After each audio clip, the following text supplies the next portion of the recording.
نحمده ونصلي ونسلم على رسوله الكريم وآله وصحبه الكرام أجمعين ومن تبعهم بإحسان إلى يوم الدين. أما بعد فأعوذ بالله من الشيطان الرجيم. بسم الله الرحمن الرحيم. والعصر إن الإنسان لفي خسر إلا الذين آمنوا وعملوا الصالحات وتواصوا بالحق وتواصوا بالصبر. صدق الله مولانا العظيم وبلغنا رسوله النبي الأمين الكريم ونحن على ذلك لمن الشاهدين والشاكرين والحمد لله رب العالمين. آئیے سب سے پہلے اپنے آقا مولا تاجدار مدینہ صلی اللہ تعالی علیہ وسلم کی بارگاہ بے پناہ میں درود شریف کا نذرانہ پیش کریں. پڑھیں بآواز بلند اللہم صلی علی سیدنا محمد وعلی آل سیدنا محمد وآصحاب سیدنا محمد وبارک وسلم.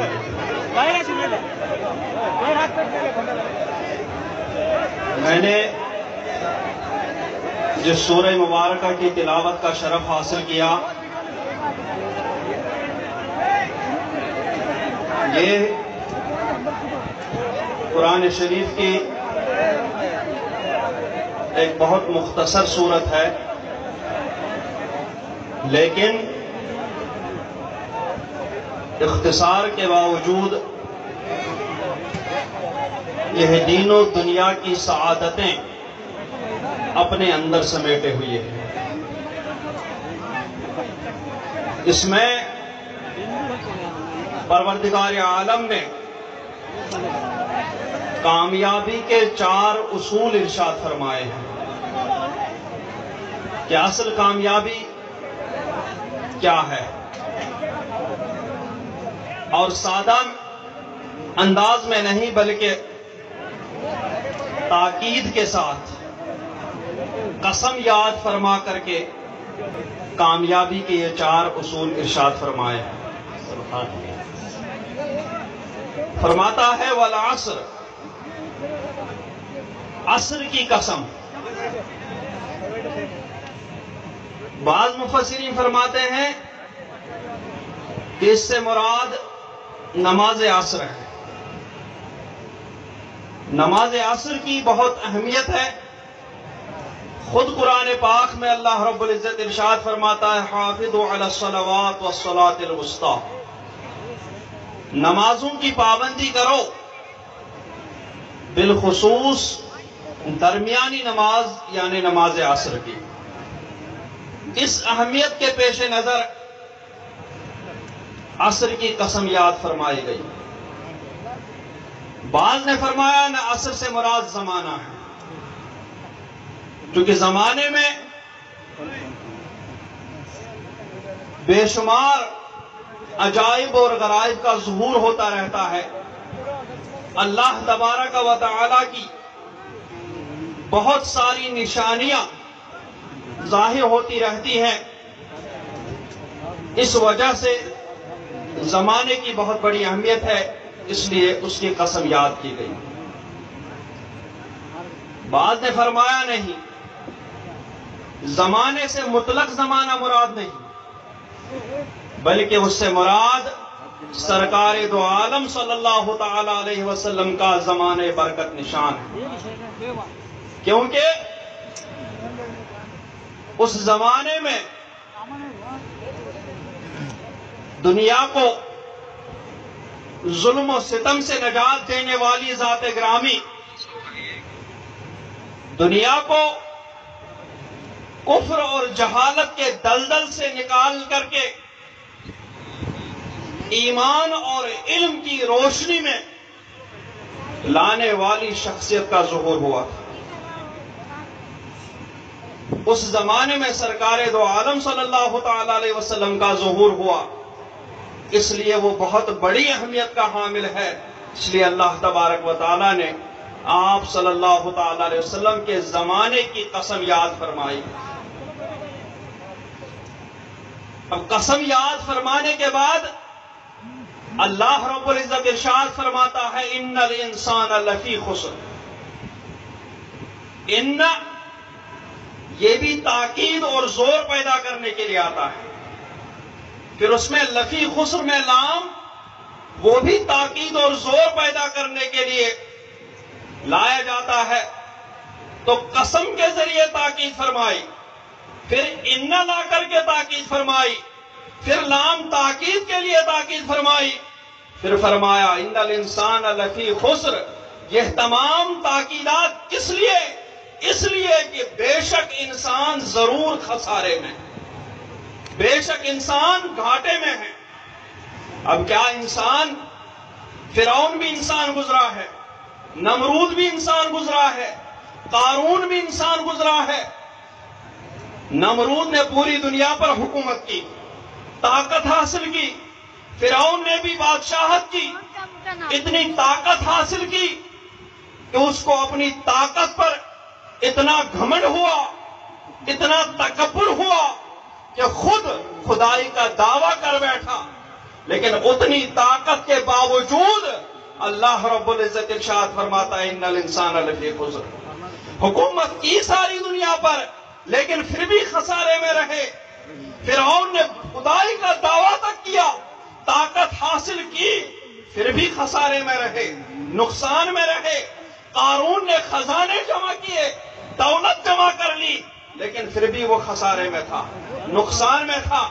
تو جب مال و دولت سے بھی آدمی فلاح و بہبود نہیں پا پاتا, کامیابی حاصل نہیں کر پاتا, حکومت کرنے سے بھی آدمی کامیابی حاصل نہیں کر پاتا, طاقت حاصل کرنے کے بعد بھی آدمی کامیاب و کامران نہیں بلکہ خسارے میں رہتا ہے, پھر کون سی ایسی چیز ہے جس کی وجہ سے انسان کو کہا جائے کہ اس نے کامیابی حاصل کر لی, جس کی وجہ سے انسان کامیاب و کامران کہا جا سکتا ہے؟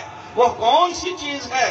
اللہ رب العزت ارشاد فرماتا ہے الا الذین آمنوا وعملوا الصالحات, کہ سارے انسان خسارے میں ہیں مگر وہ جو ایمان لائے اور اچھے کام کیے. وتواصوا بالحق وتواصوا بالصبر, اور حق کی ایک دوسرے کو وصیت کرتے رہے اور صبر کی ایک دوسرے کو وصیت کرتے رہے. تو کامیابی یہ صرف دنیاوی نہیں بلکہ دنیا و آخرت کی کامیابی ہے, دنیا اور آخرت کی سعادت مندی ہے کہ انسان سب سے پہلے ایمان لائے, اللہ رب العزت کی ذات پر ایمان لائے, اس کی صفات پر ایمان لائے, فرشتوں پر ایمان لائے, اس کے رسولوں پر ایمان لائے, اس کی کتابوں پر ایمان لائے, اور اس کے بعد پھر اسی ایمان اور عقیدے کے ساتھ میں اچھے کام کرے. اگر ایمان کے بغیر کتنے بھی اچھے کام کرے گا وہ بھی کامیاب نہیں کہا جائے گا, بلکہ ایمان کے ساتھ پھر عمل صالح کرے, نیک کام کرے. تو یہ کامیابی کا دوسرا اصول ہے. پہلا اصول ایمان, پھر دوسرا اصول ایمان کے بعد عمل صالح کرے.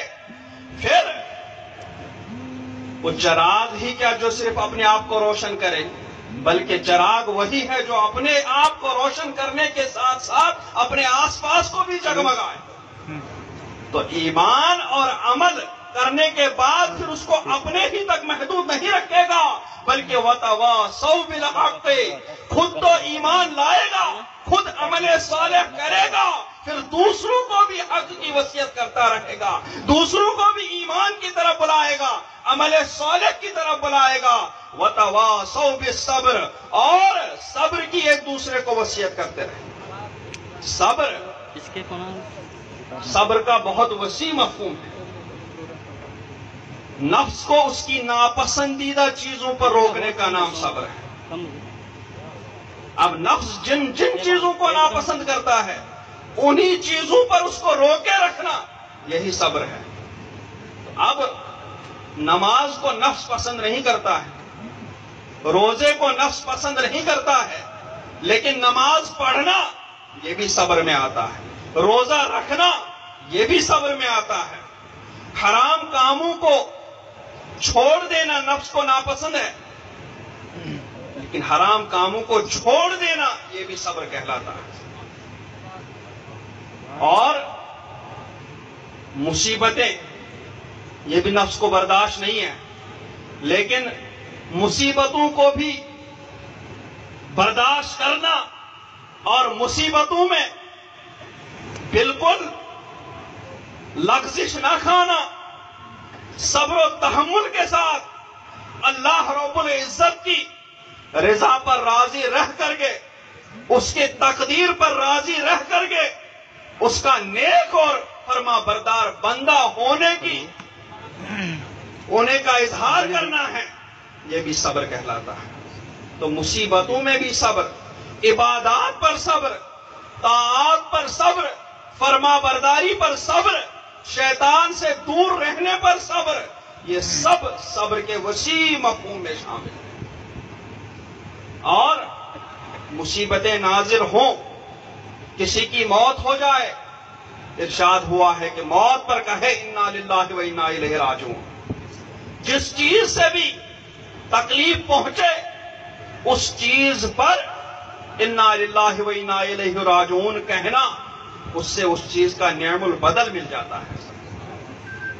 حضرت ام سلمہ رضی اللہ تبارک و تعالی عنہا، سرکار دو عالم صلی اللہ تعالی علیہ وسلم کی زوج محترمہ ام المومنین، ان کے پہلے شوہر حضرت ابو سلمہ رضی اللہ تعالی عنہ، دونوں نے ہجرت کی مدینہ شریف کی طرف، اور دونوں سابقین اولین میں سے ہیں.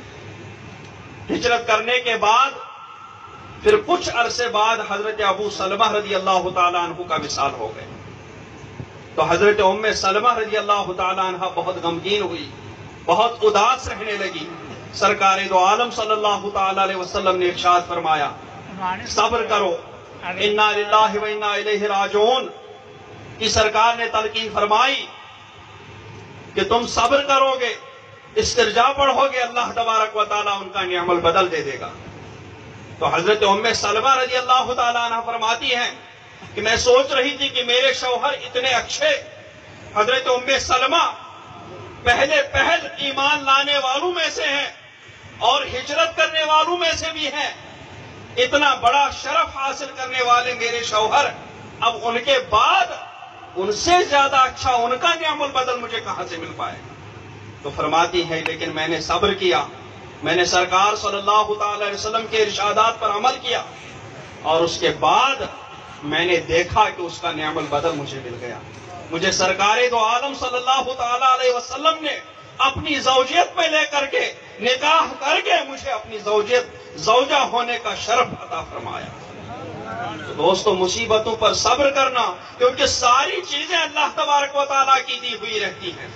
تو اب اگر کوئی چیز ہاتھ سے چلی جائے تو وہیں سے آئی تھی وہیں واپس چلی گئی ہے. اور جب ساری چیز اللہ تبارک و تعالیٰ کی دی ہوئی ہے تو اسی کے سامنے ہی جھکنا اور اسی کی فرما برداری کرنا ہی ضروری ہے.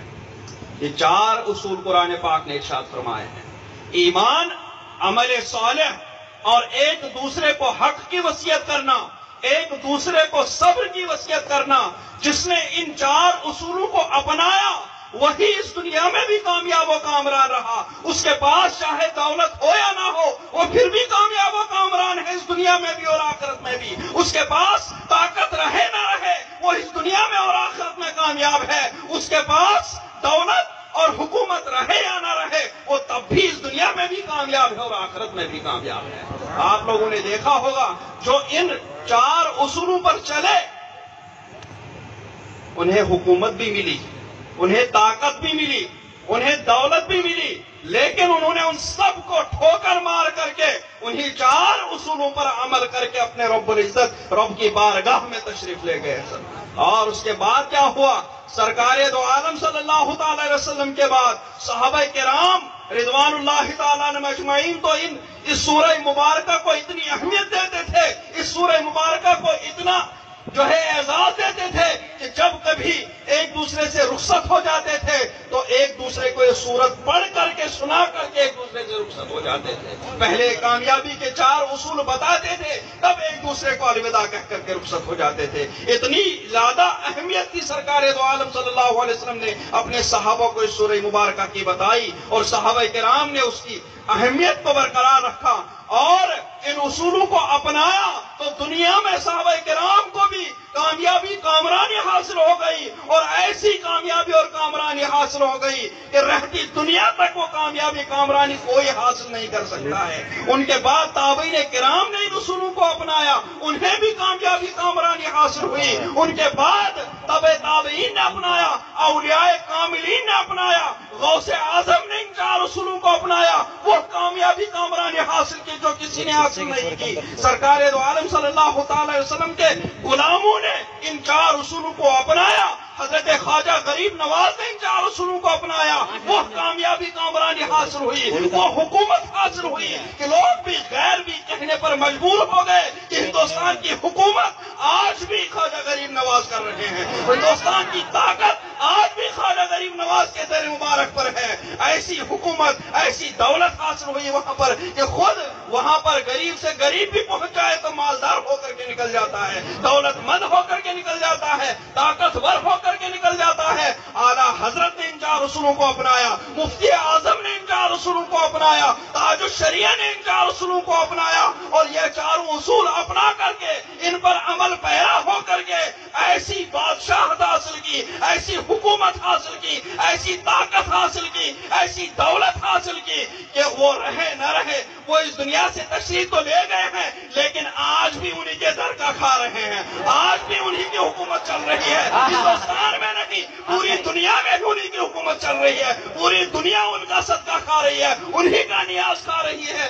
وہ اپنے گھر پر آرام فرما ہے لیکن ساری دنیا میں ان کی طاقت کے چرچے ہیں، ان کی روحانی طاقت کے چرچے ہیں، ان کے روحانی طاقت کے چرچے صرف ہندوستان میں نہیں پوری دنیا میں چل رہے ہیں۔ کہ ان کامیابی کے 4 اصولوں کو اپنا کر کے اور ان کو اپنانے والوں کے نقش قدم پر چل کر کے یہ کامیابی کامرانی حاصل ہوگی، اور یہاں دنیا میں تو پھر بھی کتنا بھی ہو پھر بھی محدود ہے۔ جلوہ گری تو قیامت کے دن دیکھنے کو مل جائے گی، اصل کامیابی اور کامرانی تو وہاں دیکھنے کو مل جائے گی کہ اپنے غلاموں کو کس طریقے سے اپنی کامیابی اور فلاح و بہبود سے وہ ہمکنار کر رہے ہوں گے، اپنے ساتھ جنت میں لے جا رہے ہوں گے۔